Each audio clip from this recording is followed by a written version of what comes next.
Hello, my name is Nathan Colford. I'm a system security architect, a husband, a father of two, and until one quiet Seattle evening, I believed my life was solid, predictable, earned.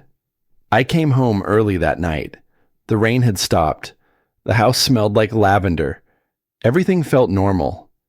Until I heard my wife laughing upstairs, her voice light, careless, talking about me like I wasn't real, like I was a resource, a plan, a joke. I stood in the hallway, unseen, listening as my marriage ended without me in the room. And in that moment, I had one choice to make. Do you confront the truth, or do you let it think it's winning? Before that night, I thought I knew who I was. I'm Nathan Colford, 42 years old. I build security systems for financial institutions, the kind designed to anticipate threats before they exist. I've spent my adult life believing that if you plan carefully enough, if you stay disciplined, chaos can be contained. That belief didn't come from arrogance. It came from results. I grew up without much. Scholarships, long nights, code written on borrowed laptops. I didn't gamble. I didn't chase shortcuts. I built everything brick by brick, including the company that now paid for the house in Kirkland, the schools my kids attended, the life my wife liked to describe as comfortable. Comfortable sounded like a victory to me. Marianne and I had been married for 15 years. From the outside, we were the couple people pointed to. Stable, successful, two smart kids, a home that always looked ready for guests. If there were cracks, I told myself they were normal. Every marriage had them. You didn't panic over hairline fractures. Rowan was 15 and already sharper than most adults I worked with. She had my patience and Marianne's intensity, though neither of us would admit it. She questioned everything, especially authority. Ellis was 11, softer, observant in a way that made you forget he was listening until he repeated something you wished he hadn't heard. They were my anchor, my fixed points. I structured my work around them, declined promotions that meant travel, logged off early when I could, helped Rowan debug her first robotics project, sat through every muddy soccer game Ellis played, rain soaking through my jacket while I pretended not to feel it. That's why what I heard that night didn't just hurt. It rewrote my past. After the hallway went quiet, after I slipped back out and returned an hour later pretending I just arrived, I told myself one thing over and over. Stay calm. Observe. Do not act without data. The next morning, Marianne moved through the kitchen like nothing had changed. Coffee, casual questions, a kiss on my cheek that felt practiced, like muscle memory without intent. I watched her the way I watch systems under stress, looking for tells, micro delays, overcompensation. Rowan noticed before I did. She always did. You're quiet, she said, not accusing, just stating a fact. Long week, I replied. She studied me for half a second longer, then went back to her tablet. Ellis was too busy negotiating pancakes for homework concessions to care. That was when I understood something unsettling.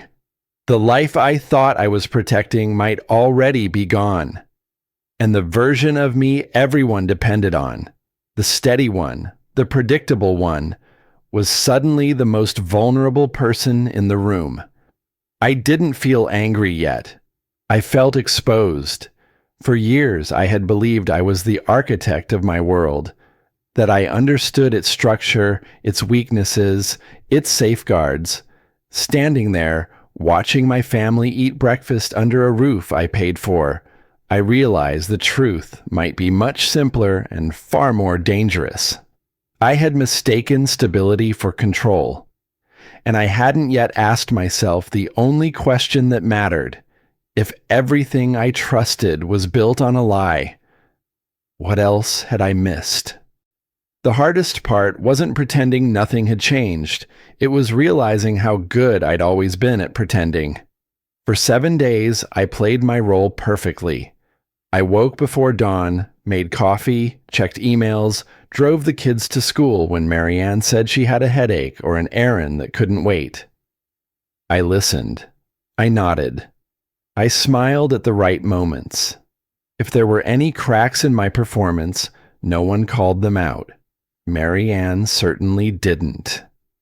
She moved through the house with a new kind of lightness, humming while she folded laundry, checking her phone more often than usual, always angling the screen away from me. At night, she fell asleep quickly, her back turned, breathing even and untroubled. I lay awake beside her, staring at the ceiling, counting the seconds between each thought, so I wouldn't let any single one take control. I wasn't angry yet. Anger clouds judgment. This was something else, a narrowing, like a lens tightening its focus. I started small, bank statements, credit card summaries, nothing overt, just patterns, payments that didn't align with our usual routines, restaurants I'd never been to, boutique hotels booked midweek, always under the threshold that triggered alerts. Someone had been careful, not perfect, but close. At work, I told my team I was reviewing long-term risk exposure. No one questioned it. That was always my role. The man who worried quietly so others didn't have to. On the third day, I called Caleb Hargreave. Caleb and I went back almost 20 years. He'd helped me structure my first company when I still thought passion could substitute for planning. He was a CPA by training, a skeptic by nature, and one of the few people who had ever told me no without apology. We met for coffee in downtown Seattle, rain streaking the windows, the city blurred and distant beyond the glass. "You look tired," he said, not unkindly. "I'm fine." "That's not an answer," he replied, already pulling out his notebook. "What's going on?" I didn't tell him everything. Not yet. I told him enough. He listened without interrupting, his pen tapping softly against the paper. When I finished, he leaned back, studying me the way he always did when something didn't add up. "You're not reacting," he said. "I'm thinking." He nodded slowly. "That worries me more." I slid a folder across the table. "I want you to look at these, quietly." He flipped through the documents, his expression tightening by degrees. When he reached the end, he closed the folder and didn't say anything for a long moment. "She's been moving money," he said finally. "Not huge amounts, smart amounts." "Can it be traced?" "Yes." "Will it hurt?" "That depends," he said, meeting my eyes. "Are you asking as a husband or as a strategist?" I didn't answer. I didn't need to. That night, Rowan asked if I could help her with a coding problem. We sat at the dining table, her laptop open, lines of logic branching across the screen. She grew frustrated, pushed her chair back. "It should work," she muttered. "It makes sense." "Show me your assumptions," I said. She did, and there it was. A single variable she'd trusted without verifying. "Oh," she said quietly. "I didn't check that." I nodded. "Most people don't. They trust what feels consistent." She fixed the line. The program ran clean. As she packed up, she looked at me, really looked at me this time. "You're not just tired." "No," I admitted. "I'm not." She hesitated, then nodded once, as if filing the information away for later. Rowan was like that. She didn't push. She observed. Ellis hugged me before bed, his arms tight around my waist. "I'm glad you're home more," he said. "So am I." That was the first night I understood the cost of what was coming. Not the money, not the reputation, the risk. I was about to dismantle the life my children believed in. Even if I did everything right, there would be damage. Collateral I couldn't fully prevent. Back in my office, long after the house went quiet, I opened a new document. Not code, notes, dates, accounts, names, questions I didn't yet want answered. At the top of the page, I typed a single line and stared at it longer than I care to admit. What if I don't actually know who my wife is? I saved the file and closed the laptop. 7 days, I told myself. Just observe. But deep down, I already knew. The illusion wasn't cracking. It was dissolving. Marianne chose Sunday morning. That alone told me everything. The kids were home, but occupied. Rowan was upstairs helping Ellis with a school project, their voices drifting down the hallway in short bursts of laughter and argument. The house was calm, contained, no witnesses, no scene. She walked into the kitchen dressed better than necessary for a quiet weekend.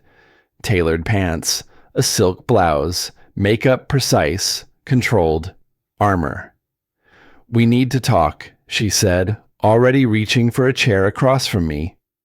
I looked up from my coffee, careful to keep my expression neutral. "About what?" She placed a manila envelope on the table between us and tapped it twice with a manicured finger. "Us. This isn't working anymore." I didn't touch the envelope right away. I took another sip, felt the heat of the mug against my hands. She was watching me closely, measuring. "These are divorce papers," she continued. "I've spoken with a lawyer." Of course she had. I finally picked up the envelope, opened it, and scanned the first page. The terms were aggressive but clean, confident. She'd expected resistance, negotiation, maybe anger. "What's your plan?" I asked. She blinked, thrown off by the question. "My plan?" "Yes, timeline, living arrangements, the kids." Her mouth tightened. "We'll work that out. My lawyer will contact yours." I nodded, then reached into my pocket for a pen. The same one she'd given me years ago, engraved with my initials. I signed where indicated, initialed the flagged pages, dated the final sheet. When I slid the papers back across the table, the room went quiet. "That's it?" she asked. "That's it." She stared at me, confusion rippling across her face before she masked it with a practiced smile. "You're not going to fight me?" "No." A flicker of something crossed her eyes. Doubt, then relief. "Good. This will be easier than I thought." I stood, gathering my mug. "When are you moving out?" She hesitated. "Tomorrow. I've arranged movers." "Let the kids know tonight," I said. "Together." She nodded, still unsettled by my calm. "For what it's worth, I did love you once." I met her gaze. "I know." That evening, we sat the kids down in the living room. Rowan perched on the armchair, alert and distant. Ellis sat on the floor, legs crossed, sensing danger without understanding it. Marianne spoke first, her voice soft, rehearsed. "Your father and I have decided to separate." Ellis frowned. "Like, divorce?"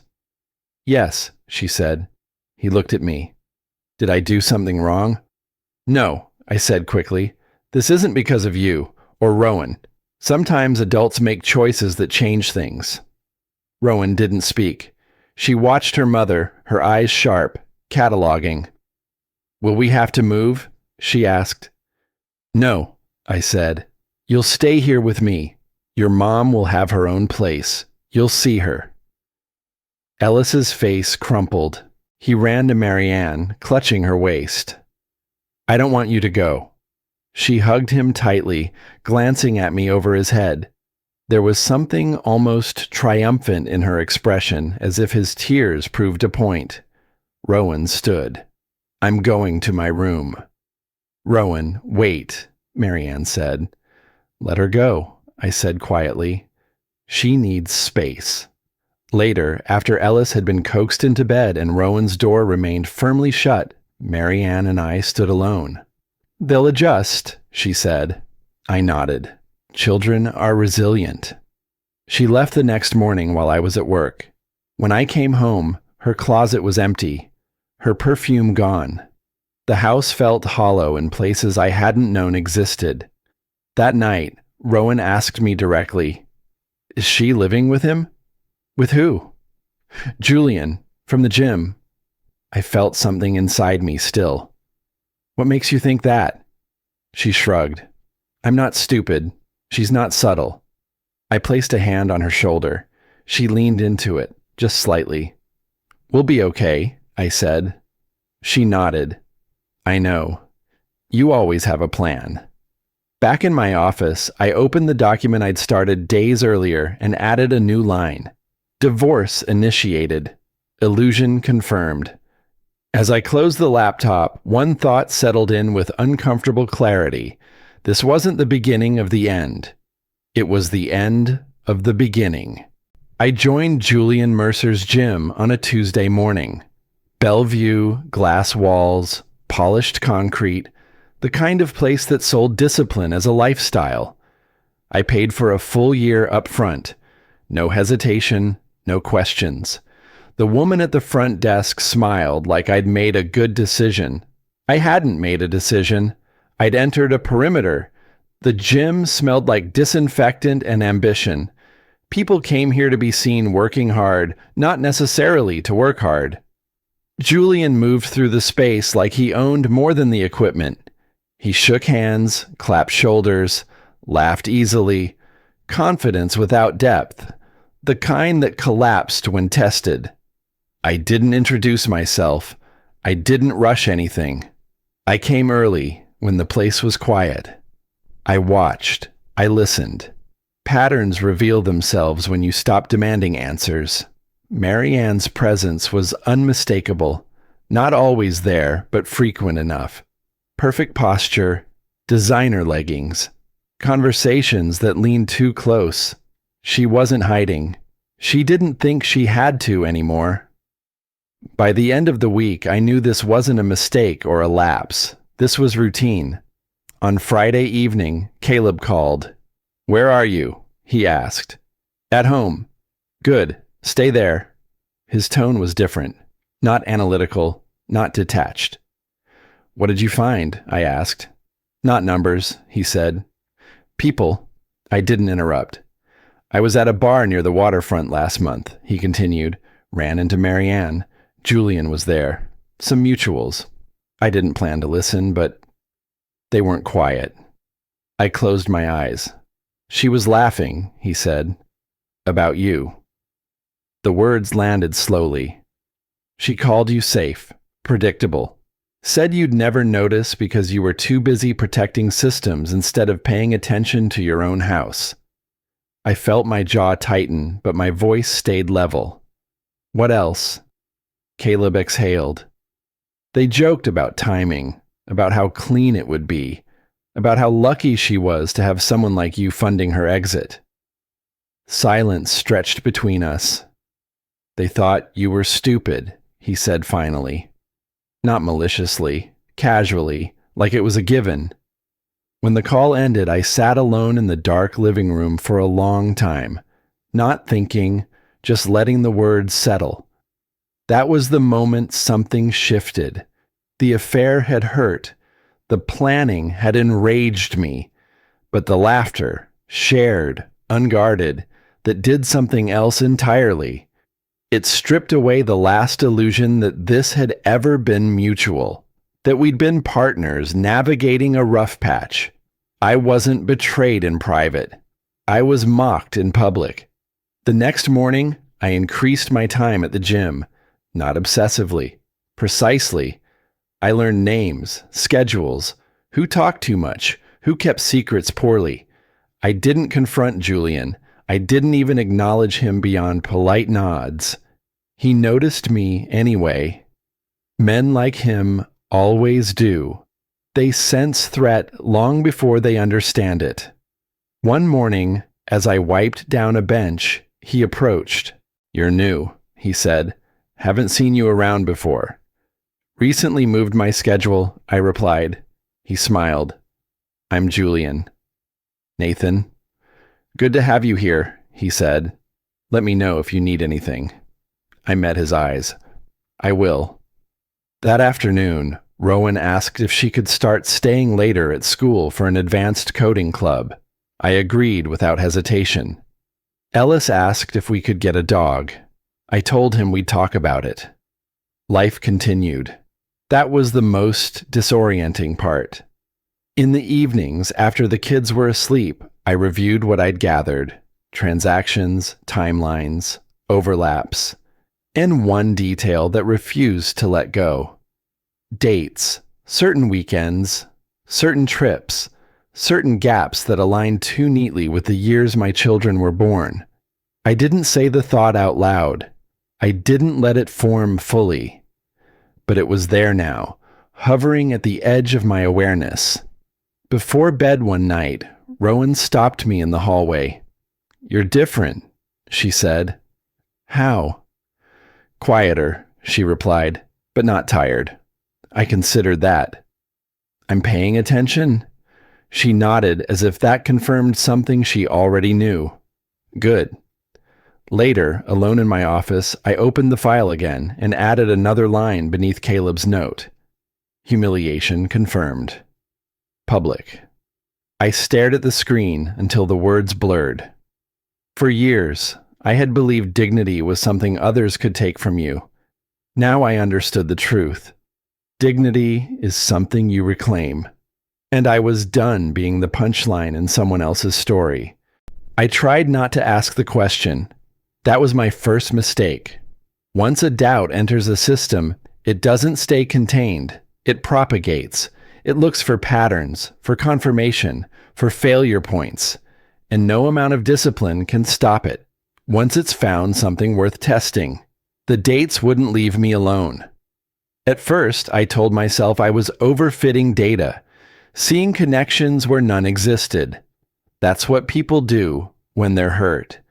They rewrite history to justify the pain. I'd warned junior engineers about that exact mistake more times than I could count. But the overlaps were there whether I wanted them or not. Conference trips Marianne had insisted on taking alone. Long weekends when she'd said she needed space. A retreat the year Rowan was conceived. An art opening the spring Ellis was born. Each explanation, taken alone, was plausible. Together, they formed a pattern that felt deliberate. I didn't share the thought with anyone. Not Caleb, not the kids. I barely allowed it to finish forming in my own mind, until Caleb forced it into the open.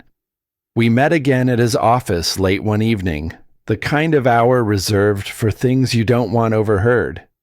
He had spreadsheets pulled up on his screen, numbers layered with notes only he could decode. You've been circling something, he said without looking at me. I'm fine. He finally turned. You're not. You're stalling. I didn't respond. He sighed and leaned back in his chair. I'm going to ask you something. You don't have to answer out loud. I felt my chest tighten. Are you sure the kids are yours? The silence that followed was heavy, almost physical. I don't know, I said finally. Saying it felt like stepping off a ledge and discovering the ground was further away than expected. Caleb nodded once, no surprise, no judgment. Then you need to find out. I won't tell them, I said immediately. I didn't suggest you should, he replied. This isn't about them. This is about you living in reality instead of speculation. Reality. The word tasted bitter. The clinic was across town, anonymous and efficient. I took a sick day for the first time in years, drove the kids to school myself, kissed them goodbye, told them I'd see them after work. Rowan studied me like she wanted to ask something, but didn't. At the clinic, no one asked why. They handed me forms, explained the process.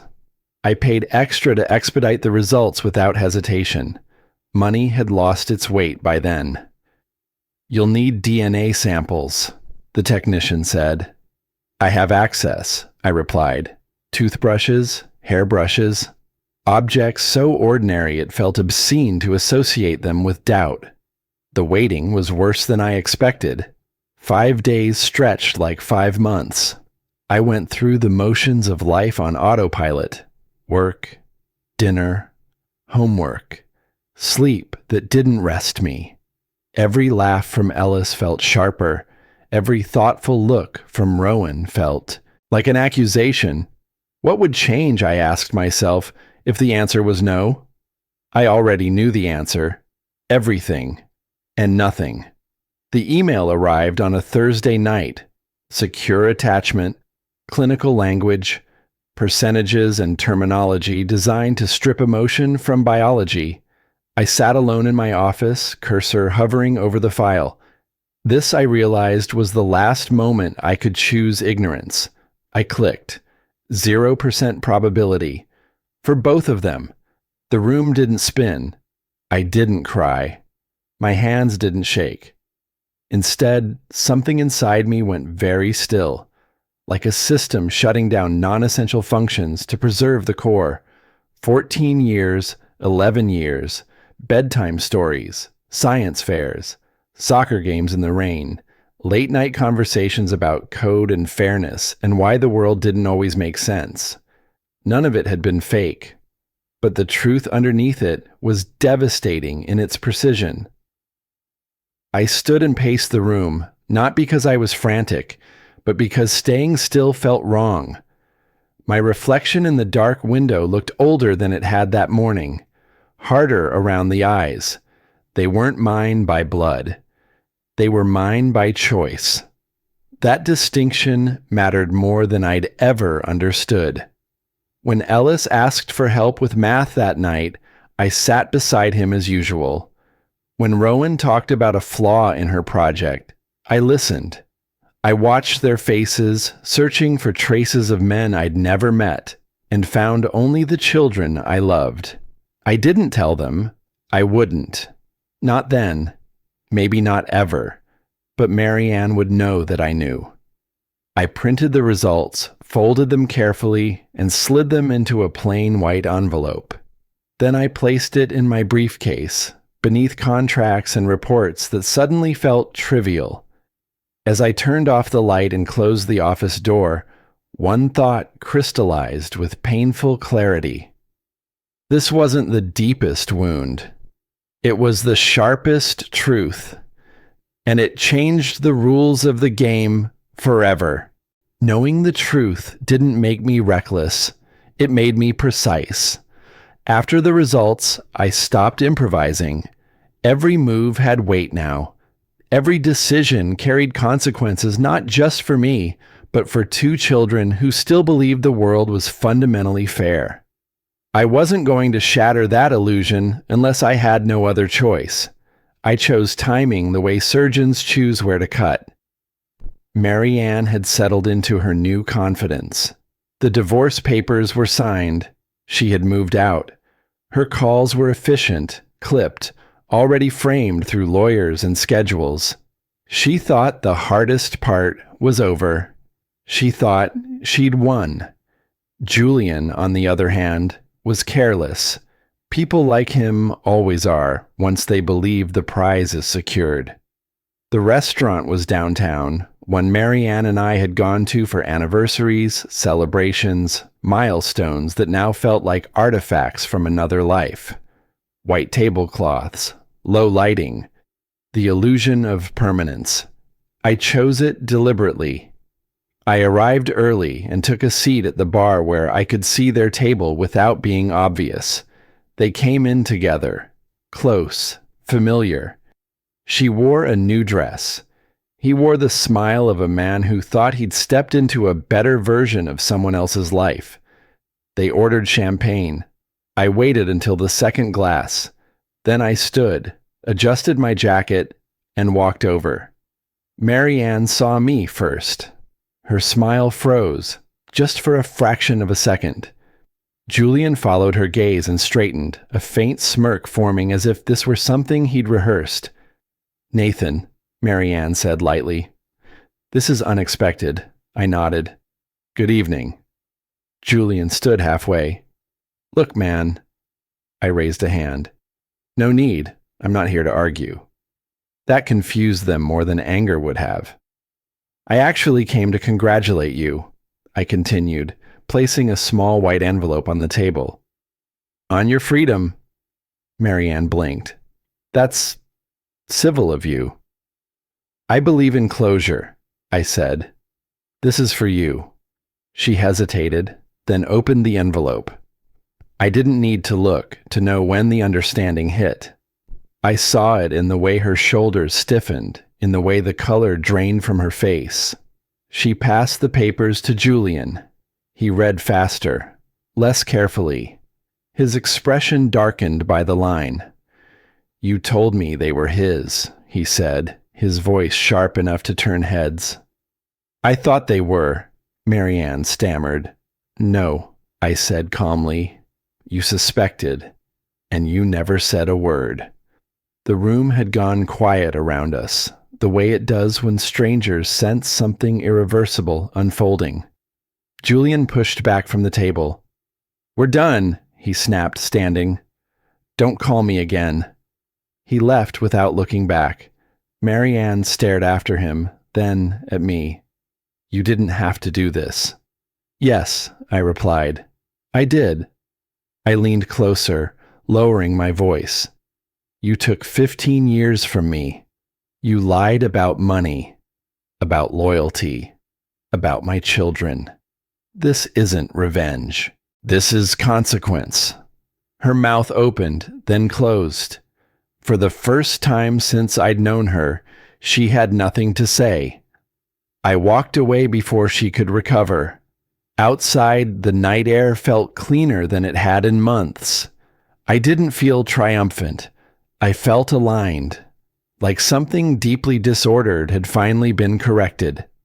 The fallout was immediate. Julian stopped answering her calls. His gym suddenly faced questions from regulators. Marianne's confidence cracked, replaced by urgency, then panic. Messages came through my phone, alternating between rage and pleading. I didn't respond. At home, life continued in quieter ways. Rowan noticed the shift before Ellis did. She didn't ask questions. She watched. One evening, as I tucked Ellis into bed, he asked, Mom seems sad. Did I do something? No, I said, brushing his hair back. Adults make choices, and sometimes those choices hurt. He nodded, accepting the answer the way children do when they trust you not to lie. Later that night, I sat alone in my office, the envelope now empty, its contents filed away where they belonged. The game had changed, but I hadn't lost control. For the first time since that night in the hallway, I felt something close to clarity. I hadn't exposed her to punish her. I'd exposed the truth to stop living beneath it. And whatever came next, courtrooms, consequences, fallout, I would face it without flinching. Because the man she thought she could dismantle quietly no longer existed. And the one who remained was done playing defense. Court doesn't care about who cried first. It doesn't care about intentions or explanations or how convincing someone sounds when they says they were unhappy. Court cares about documents, dates, signatures, evidence that holds up when emotion is stripped away. That worked in my favor. The weeks leading up to the hearing were loud everywhere except my house. Marianne's calls came in waves, angry at first, then frantic, then pleading. I didn't answer any of them. Everything went through attorneys, where words lost their ability to wound and became liabilities instead. Theo Blackwell, my lawyer, was not dramatic. That's why I hired him. Judges don't like theatrics, he told me during our final prep meeting. They like clarity, and your case is very clear. Infidelity clauses, financial manipulation, paternity fraud. Each one alone would have been damaging. Together, they formed something airtight. Still, the morning of the hearing, my hands were steady for a reason that surprised me. I wasn't nervous about losing. I was bracing for what winning would actually mean. The courthouse in downtown Seattle was gray stone and glass, impersonal in the way institutions are designed to be. Mary Ann arrived with her attorney, Lillian Crow, wearing a conservative navy suit that tried and failed to restore the authority she once carried so easily. She looked smaller, thinner. Her eyes avoided mine. The judge, Eleanor Whitcomb, wasted no time, no small talk, no patience for nonsense. Theo presented first, methodical, unemotional.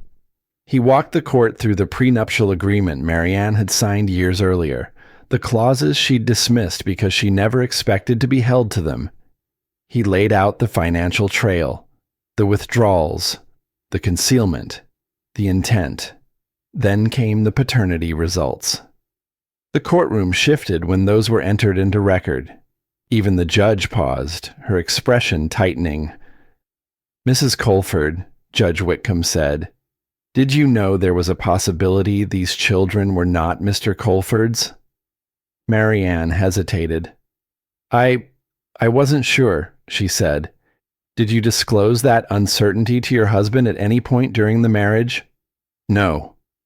The silence that followed was heavy. "This court considers that omission significant," the judge continued, "and troubling." Lillian attempted to redirect, framing Mary Ann as emotionally neglected, overwhelmed, acting under distress. Judge Whitcomb shut it down with a raised hand. "The court is not here to litigate feelings," she said. "It is here to enforce agreements." When the ruling came, it was decisive. Mary Ann retained only the assets held solely in her name. No claim to the house, no claim to my company. Limited spousal support. Primary custody awarded to me with scheduled visitation contingent on stability. The gavel fell once. That was it. Mary Ann didn't cry in the courtroom. She waited until we were in the hallway, catching up to me with desperation breaking through her composure. "You've ruined me," she said, gripping my sleeve. "I have nothing." I gently removed her hand. "You have exactly what you brought into this marriage, and the freedom you wanted." Her face twisted. "This is revenge." "No," I said quietly. "This is consequence." She stood there as I walked away, the echo of my footsteps swallowed by the building that had just ended her version of the future. That evening, Rowan asked one question and nothing more. "So you won," she said. "I didn't win," I replied.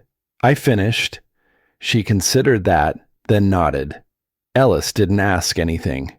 He hugged me harder than usual before bed, as if sensing that something permanent had shifted even if he couldn't name it. Later, alone in my office, I felt the strange emptiness that comes after a long-held tension releases. No triumph, no satisfaction, just a quiet awareness of cost. Justice had been served. But justice, I was learning, was not the same thing as peace. That would take longer. And it would require something court could never order. Letting go. The silence after the ruling was louder than the fight that led to it. In the days that followed, my phone stayed quiet. No frantic calls from Mary Ann.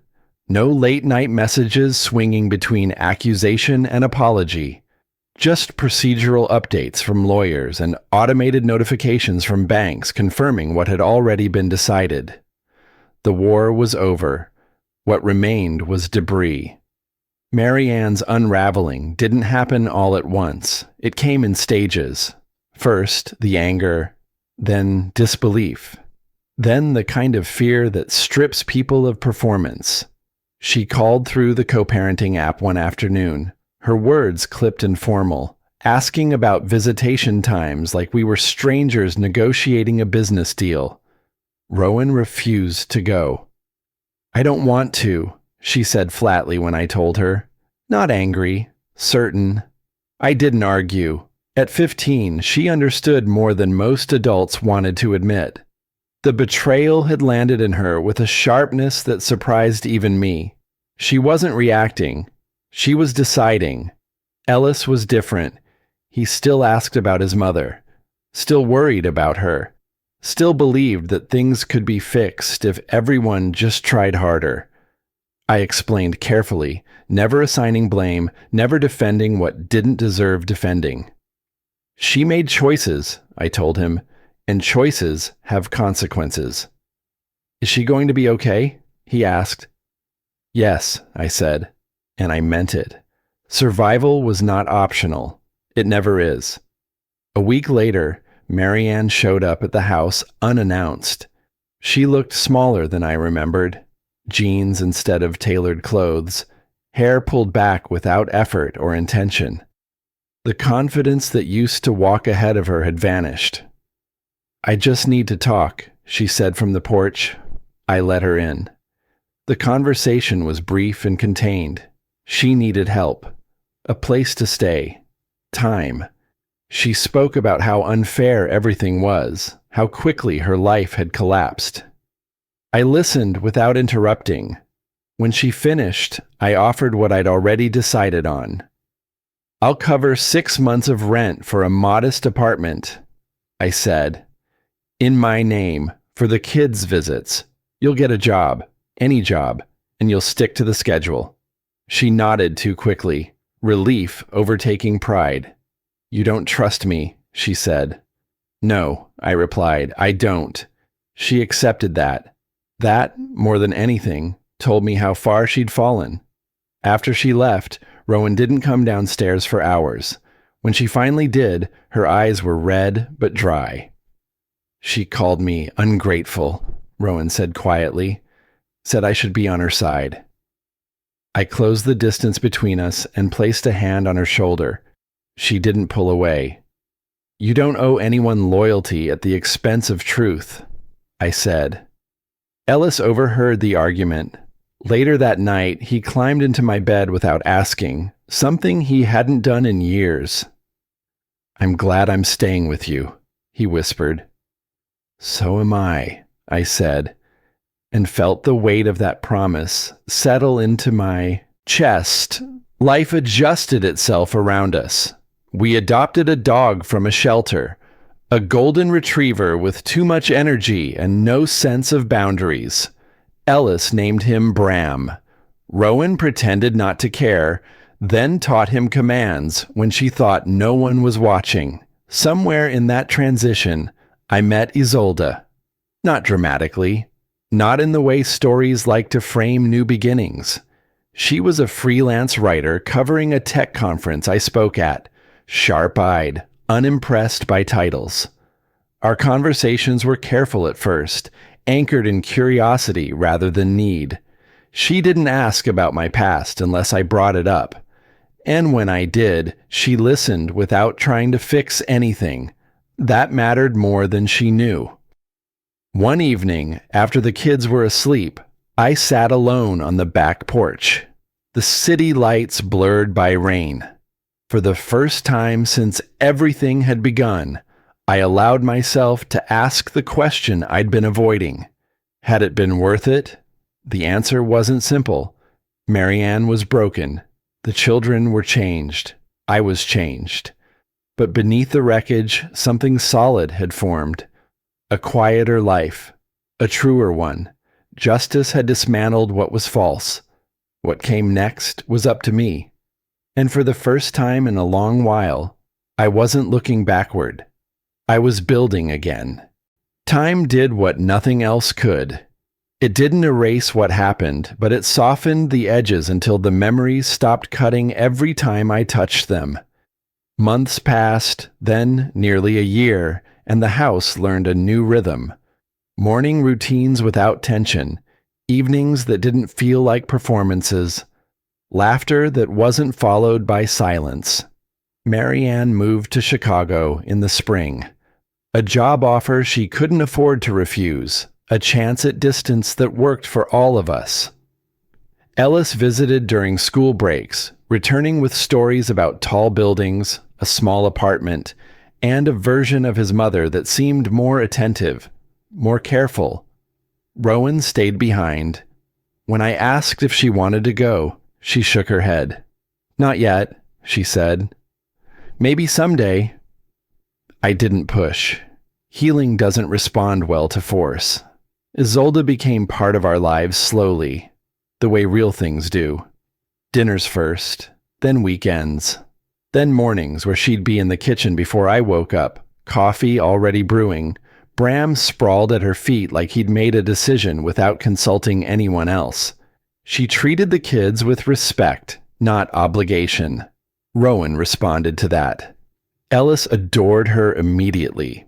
One night after the kids were asleep, I found a letter in the mail. Cream-colored envelope, familiar handwriting. Mary Ann's.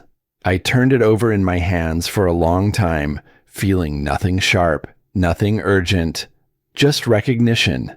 I didn't open it, not because I was angry, not because I needed to punish her one last time, but because whatever was inside belonged to a version of my life I no longer lived.